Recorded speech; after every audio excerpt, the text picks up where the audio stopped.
Something's got to change. If you're still suffering, and by suffering I mean just living your daily life in this illusion of a world, if you're still doing that and identifying yourself with the ego, not the character, then something's got to change because you are not free. True freedom is knowing what you are, not who you are, what you are. You, the real you, is not a person, is not a character, is not something that you can just label. It cannot. You may call it oneness, I call it all nothingness, some call it God. This is what we are. We, because you, me, and everything is this thing. And this thing knows not what it is to suffer, because it never suffers, because it is not something or someone that can suffer. It is what it is. Freedom and bliss. So when freedom and bliss are free to express themselves through an expression of a different form, a character, an individual, there is no suffering. No one suffers. But as long as there is identification with the character, with the ego, something's got to change. And you know that because you want to change. You want this suffering to end. Even if your life is not full of sadness and misery, it's just plain and ordinary. This is also suffering of not knowing this true bliss. And of course you want to be free. So you want to change, and you say that out loud. I want to be better. I want to change. I want to learn. I want to explore this world and spirituality, and I want to reach this thing. I want to be one with this thing. This is what the character, the ego wants. It is a noble aspiration. It wants something very high. But if you look closely, you don't want to change. It's obvious to see that you don't want to change because you don't change. Because you stay in your comfort zone, because you cling to what you know, because nothing happens to the character. There is no evolution. Or there is an evolution, but it's like an evolution within itself. The evolution is within the borders of the ability of your separate form and your character, and this is this evolution. But it's not crossing to this thing that is different. And again, how do we know that? Because always, as always, things are what they seem to be. The illusion, the grand illusion of oneness is what you perceive with the senses and with your eyes. You always look for something higher. You imagine that it will be different, but it is not. It is precisely what you see around you. Its meaning is, wow, it's so different, but the way it looks. So things are exactly what they look like. And if you look at your character and you say, I want to change, I want to grow, I want to change something in me because I want to be better, because I want to reach a different state, and things just stay the same or just wear different costumes. Your character wears different costumes, and so it's easy to see that nothing has changed. And sometimes people wear different costumes on their characters. It can be that they find someone and they follow him. And sometimes it's not the right person to follow. And when you do that, you have the illusion of progressing and nothing changes. And sometimes it's inner work that the ego convinces you that it's very deep because you feel so many emotions and you have revelations and epiphanies, and everything happens within the borders of the ego, and the ego is very satisfied because it thinks that something is changing. And when you look, really, just the most plain way you can, you see nothing has changed. And this thing, this being this thing, is a radical change. And it's not just radical change, it's complete and utter change of what you are. So it cannot be, and it cannot look like something you know. This change is, it's so natural, it's a natural change, but it's not a change because you have always been this thing that you want to change into. It's just expressing this thing freely. This is the purpose and meaning of this change. It's just freedom of the expression. So why is that? I don't know. Everyone I know doesn't want to change, doesn't really want to change. Why is that? Oh, because it's so full of traps. It's like a character has set itself so many traps that you're bound to fall into one of them. If you didn't fall in one trap of this protection of the idea of the illusion, you will fall for a more sophisticated trap. And each individual falls into a different trap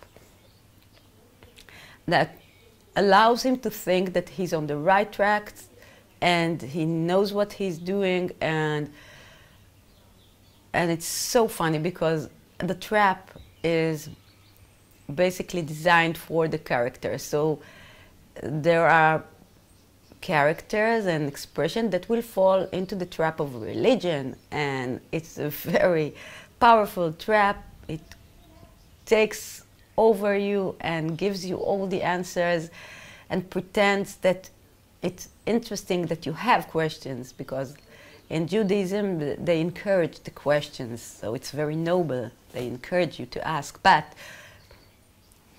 you cannot really ask because they have all the answers. And then there is the illusion of progressing within religion, and and this is the major trap, that you dedicate yourself to God, to this invisible thing, and you are doing the right thing, and you have a strong belief, and basically you are very noble and trusting and like a believer. It's very noble. This is one big trap, because it takes you away from the plain visibility of this thing, way back into the trap. And these traps can look and sound so different, because there are characters that their trap for not changing, for not daring to change, is the self-doubting. Am I doing the right thing? Maybe I'll try this. Oh, and this constant self-doubting gives them the illusion that they are very wise and smart, and they will doubt themselves. So self-doubting is good, but it has to be happening not in a systematical kind of way. You have to doubt what you do and who you are, but if you're just objecting to everything that is coming up by this defense mechanism of doubt, then you don't allow anything really to happen. So it's like a defense mechanism, and again, it's very noble because the ego perceives it as very sophisticated. You don't trust everything and everyone, and yourself. And yourself. You never trust yourself that you are doing the right thing, so you are constantly asking. And there are some characters that this is their trap, and they are trapped in this beautiful mechanism, and they cannot change. So these are all illusions and traps that don't allow you to change. Another trap is just like trying to release it and accept everything that is, and this is great in theory because this is for the characters that know their stuff. They know that you have to surrender, and you know that everything is one and everything is, you designed it, so you surrender to it. But it is not a true surrender. It is not, because it is still the character that surrenders to the state, to what is happening. So there are emotions of the character, of the ego, that are rising and are being oppressed because it doesn't match the idea of surrendering. And bam, you have the conflict, you have dualism, you have everything. So not allowing yourself to feel your emotion, to really express them, is also a trap. And when you say, I do want to change it, I do want things to be different, I'm willing to learn, I'm willing to change, what can I do? So you have to know that you are doomed not to be able to change unless you are forced to change. And rarely people find the integrity and honestness that is required to be this change without this thing forcing this change on them. Because we are oneness, we are telling a story through these expressions, and the expressions doesn't listen to the oneness, so much so that this oneness, which is the expression, understands that nothing is going to happen, this thing is not going to change, it is not only inside the trap, but it's digging inside this trap, and it's digging itself in this trap and feeling very cozy and right, and even justifying what he feels. So this oneness wants to say, okay, this is not the real thing. This is not what you are.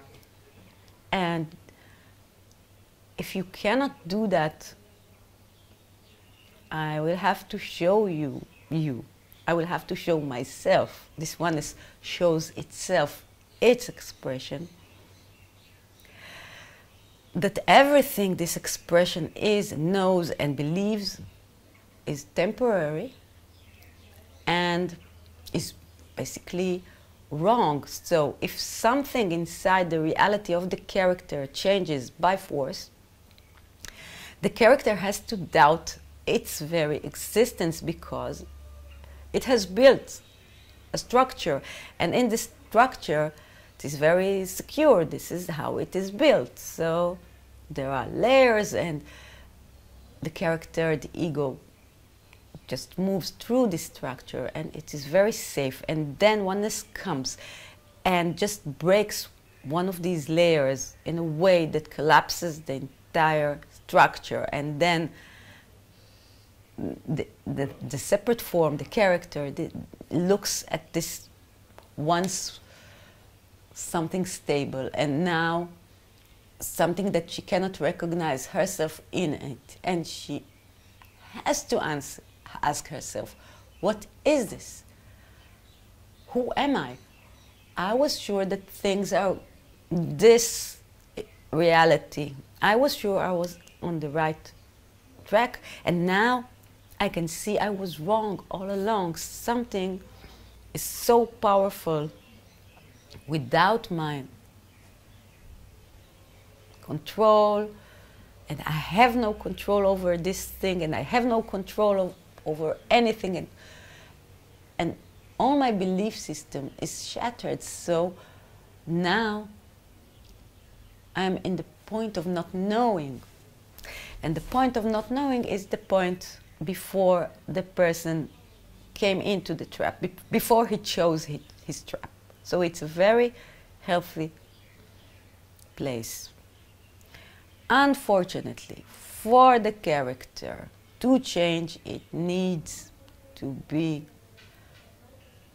so powerfully influenced by the events or something that is happening in the illusion of the story that affects her, the character, because otherwise, like small things will just reinforce the trap. If it's not drastic enough, if it's not dramatic enough inside the character's life, it will not force it to change. And because Simcha doesn't see a difference between different individuals or nations or nature or anything, everything's just expression of idea. She will take, for example, a very close to base example of Israel. Israel is a nation, a people, and as a people, it fell inside a trap of believing it knows what it is. So the nation Israel was inside a very deep, deep trap, and things were not good within this trap because Israel was suffering from polarization, like division, groups of brothers with different opinions and political, like it was something that the people were not united within itself, and it thought something about itself. The Israeli people believed that the cost and all the persecution of Jews has stopped once there is a Jewish land, Israel, and never again was the slogan. This will never happen to us again, never, because we have a state. So there was a security and certainty that we are safe, and the Jewish people has moved like phase, and now it is different. It is not the minority, the persecuted minority, which it is. It's more powerful. And this allowed the people themselves to fight within each other. So this was the notion. This was the trap.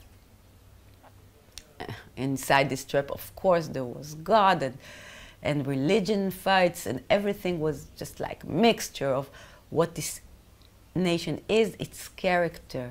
It's like a person, Israel like a person. Think about Israel like a person. So this person was thinking or believing he's very, very in the know of who he is. This character, Israel, knows what it is. But then came October 7th and the massacre, the Grand Massacre. And this changed the nation, and this unbearable event, this unbearable thing made the nation, the people, just look and see that they were wrong all along about who they are, about what the story is, about what is important and what is not. But unfortunately, for the Israeli nation to come back to its senses, to its unity, to its brotherly love and demonstration of volunteering and giving, which are now like the most beautiful thing. You can see how the whole country, no matter if they're religion Jews or Arabs, Israeli Arabs, or Druze, or anyone inside this country wants to give. I was picking up oranges in our orchards, and they came by bus, newcomers from Ethiopia, just people who looks like really, they were wearing traditional clothes, and they don't know a word in Hebrew, but they are Jews, they are Ethiopian Jews, and they came to Israel, and they started to pick the oranges together for Israel. So this oneness, this beauty, these heroic stories about the heroes of Israel, the ones who fought and saved the lives of others, like few against many, like 100 terrorists against just 5 people, and most of the cases were women who led these forces and were heroes, and they died with their guns and trying to protect innocent lives. So this beautiful thing could not happen, and this change, this deep, deep change, and the knowing, the pure knowing that Israel will never be the same, and we have to build it again, new and better, because we know something now. This couldn't have changed without these atrocities, without the story being so horrible. Because the story is about pure and utter evil. Like, you can hear, and we know people of Israel can hear about the terrorist who came inside the house and took the baby from its mother and put it in the oven and just turned the heat on, and they forced the mother to see the baby burning inside her oven while raping her and shooting her husband. So you take this little story, not little, just bewildering, or story of pure evil, and you put it in front of the Israeli nation. And it's like this is happening to each and every one that is a part of this nation. So you see that, and you have to change. You have to look at yourself again. You have that all your belief system has to just drop, because nothing prepares you to this thing. You believed that you are protected. You believed that you don't, there is no such evil in the world. You believed things like that, and you have to rise and to see, plainly see that reality, and just react. And this is what is happening to the nation, what forces the nation to change. It has to be so drastic and radical. It has to be so chilling, and it has to be so, like these hostages, they have to stay there so the people can stay united in their just not knowing, this place of not knowing, and going together and just hanging to each other and helping each other go through this thing. So this is the story and the expression. But imagine this is what happens to the nation, to change it, to allow the nation to change, to allow Israel to be better, to grow. This radical thing has to happen. So if you take this thing and inflict it on your character, this is how powerfully it has to move, to just go to the roots of the trap and pull you out of it. So it's kind of pessimistic to say that this change comes through these tragedies, but you know that many people progress in their spiritual search after a personal tragedy. You know that. And there are some enlightened beings, I don't know, that claim that they reach this state through the horror. I've heard about some Australian woman, I don't know her name, that has reached this state while she was being raped. and she realized that everything is one. So it's hard to grasp, and it's hard to understand, but this is the level of radical you need for change. So this is why it's happening like this. I know it's not very encouraging, because you can say, okay, so I have to be prepared for gruesome things to happen to me in my reality and just change who I am, because I cannot change in another way. So sometimes, and it will, because this is life, and you will be exposed to sadness and sorrow and suffering around you, because you're a human being and you live inside the story and you have loved ones, and everything around you can change in this way, but not necessarily, because every character has its own particular way of realizing itself and its own particular traps. So Israel as a nation is a very interesting character, has always been. Its history, its history of persecution. So this kind of tragedy matches the character, because it knows, and it has the history, and it knows how to react, and it's so deep. This is the expression.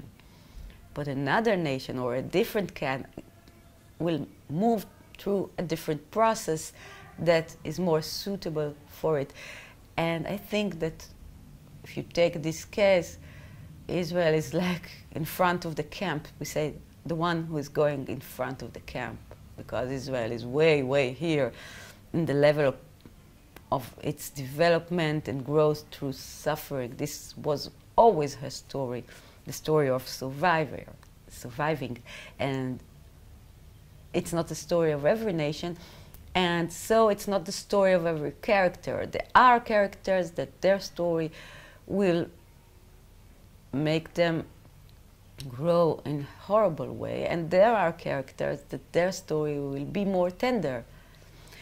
The main thing is to listen to the story while it's happening, and to identify the points that try to pull you out of your trap, and to cooperate with these points inside your life in a way that is really changing you, really making you wonder.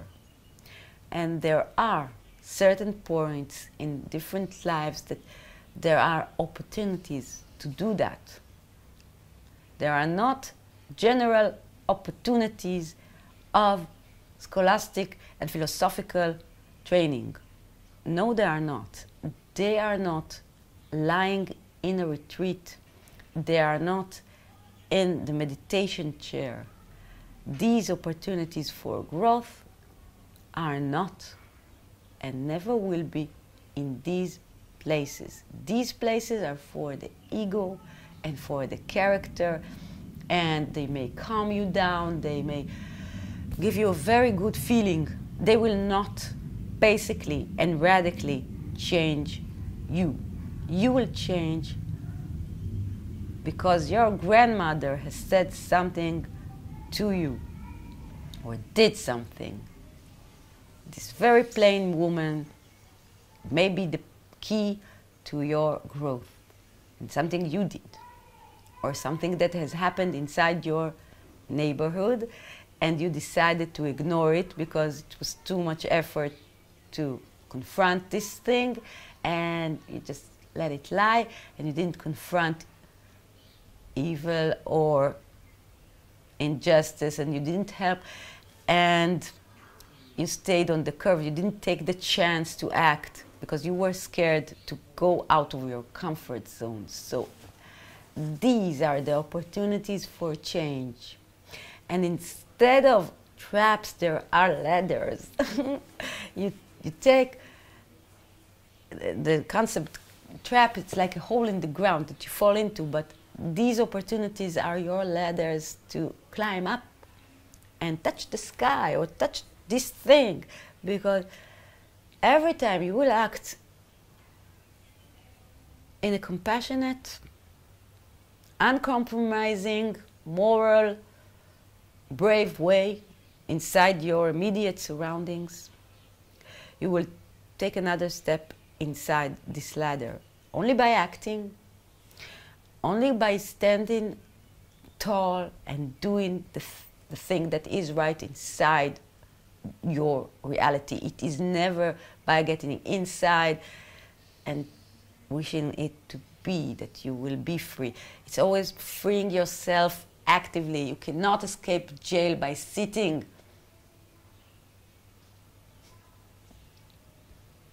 So for you to change, you have to look at your own story, your own circumstances.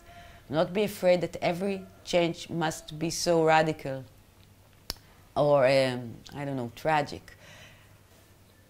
Change can come in various expressions and ways. You just have to be open to the fact that this is the opportunity for a change. This is what is happening.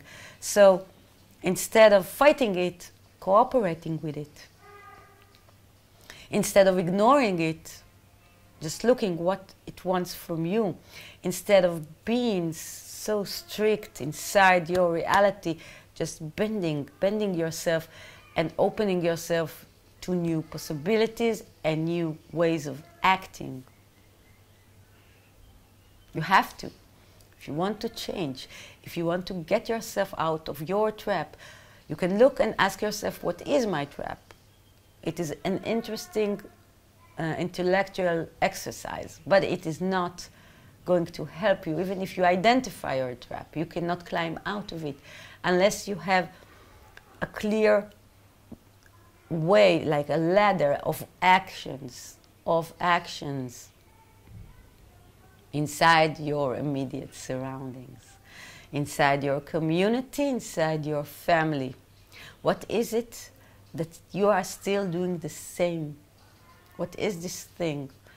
And because this oneness wants us to grow and change, it will eventually use more powerful methods to just make us do that. So it's much better for the character to identify the opportunities when they come in small portions, because Israel could not identify. And there were plenty of opportunities to do what is right, to do the right thing. And it didn't.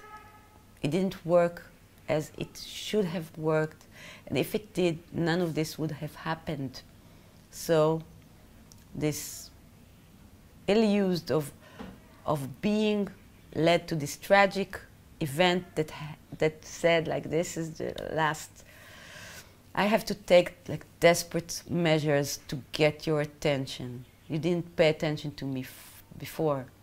So the character, your character, doesn't have to reach this red line, this border, this terrible thing.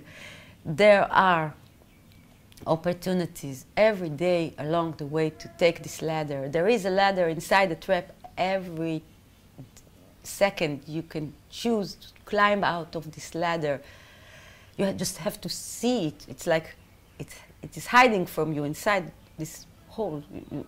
You try to get out of the trap in different ways, not using the ladder, but the ladder is the only thing that will get you out of this trap and eventually to where you want to reach. So the only thing you have to do is to identify the opportunities that are knocking. And it is better to do that sooner than later, for you to change and for you to become what you